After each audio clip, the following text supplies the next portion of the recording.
Aussie কিংবদন্তি শন টেইটের ছোঁয়াতেই বদলে গেছে মুস্তাফিজুর রহমান। তার হাত ধরেই আবারও পুরনো ছন্দ খুঁজে পেয়েছেন টাইগার কাটা মাস্টার। এশিয়া কাপের আগে সব ব্যাটারদের জন্য বিপজ্জনক হয়ে উঠছেন এই পেসার।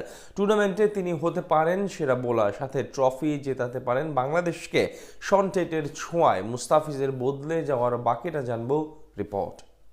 কথায় আছে গুরু বিনা জ্ঞান নাই, সেটাই যেন পরিলক্ষিত মুস্তাফিজুর রহমানের ক্ষেত্রে। অপার সম্ভাবনা এবং অসাধারণ প্রতিভা নিয়ে আন্তর্জাতিক ক্রিকেটে আগমন ঘটেছিল এই পেসারের। অভিষেকের কয়েক মাসের মধ্যে গোটা দুনিয়ায় সাড়া ফেলেছিলেন তিনি। কয়েক দিনের মধ্যে পেয়ে যান কাটার মাস্টার উপাধি, যদিও এরপর মাঝের সময়টায় ঝিমিয়ে পড়েন দ্য ফিচ। বল হাতে হারিয়ে ফেলেন নিজের ধার, তবে ধীরে ধীরে আবারও ফিরতে শুরু করেছেন নিজের সেই পুরনো ছন্দে, যার পিছনের কারিগর অস্ট্রেলিয়ার কিংবদন্তি পেসার এবং একসময় স্পিড স্টার শন টেইট। তার ছোঁয়াতেই বদলে যেতে শুরু করেছেন বাঁহাতি এই পেসার। এশিয়া কাপকে সামনে রেখে নিজেকে গড়ে তুলেছেন সেই পুরনো চিরচেনা রূপে। বর্তমানে বাংলাদেশের পেস ইউনিট দুনিয়ার অন্যতম সেরা। টি-20 ফরম্যাটে যে আক্রমণ ভাগে নেতৃত্বে আছেন মুস্তাফিজুর রহমান। শুধু বাংলাদেশ নয়, বরং বিশ্বের অন্যতম সেরা ডেথ স্পেশালিস্ট বোলারও তিনি। যে কোনো কন্ডিশনে, যে কোনো প্রতিপক্ষের বিপক্ষে তার নাম মানেই ভীতির কারণ। স্লোয়ার, অফ কার্টার আর নিখুঁত ইয়র্কার, এসব গুণই তাকে নিয়ে গিয়েছে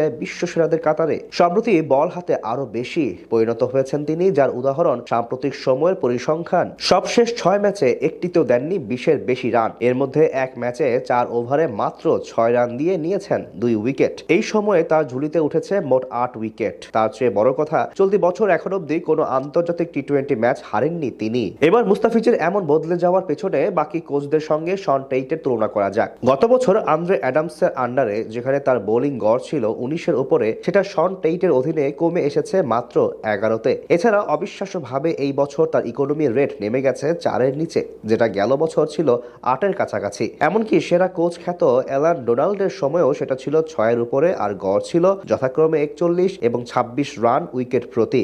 ইতিহাস বলছে গড় এবং ইকোনমি রেটের দিক থেকে মুস্তাফিজ নিজের ক্যারিয়ারে সুন্দর সময় পার করছেন শন টেইটের আন্ডারে। সেখানে অবশ্য অধিনায়ক লিটন কুমার দাসেরও অবদান রয়েছে, কারণ অধিনায়ক হিসেবে এখন পর্যন্ত ফিচকে ব্যবহার করার ক্ষেত্রে শতভাগ সফল তিনি। বাংলাদেশ যখন আসন্ন এশিয়া কাপের জন্য প্রস্তুতি নিচ্ছে, তখন মুস্তাফিজের এই ছন্দে ফেরা নিঃসন্দেহে বড় স্বস্তির খবর। এশিয়া কাপের মতো প্রতিযোগিতায় বোলারদের ভূমিকা অনেক গুরুত্বপূর্ণ, বিশেষ করে শেষের ওভারে, যেখানে 1-2 বলই ম্যাচের ভাগ্য গড়ে দেয়। আর মুস্তাফিজ সেখানে অভিজ্ঞতা, কৌশল এবং ধৈর্য দিয়ে বাংলাদেশের জন্য ম্যাচ জেতাতে পারেন। তাই বলা যায় 2025 এশিয়া কাপে সেরা বোলার হওয়ার দৌড়ে বেশ উপরের দিকেই থাকবে কাটার মাস্টারের নাম, যেটা সম্ভব হলে টুর্নামেন্টে বাংলাদেশেরও ভালো করার সম্ভাবনা অনেকাংশেই বেড়ে যাবে।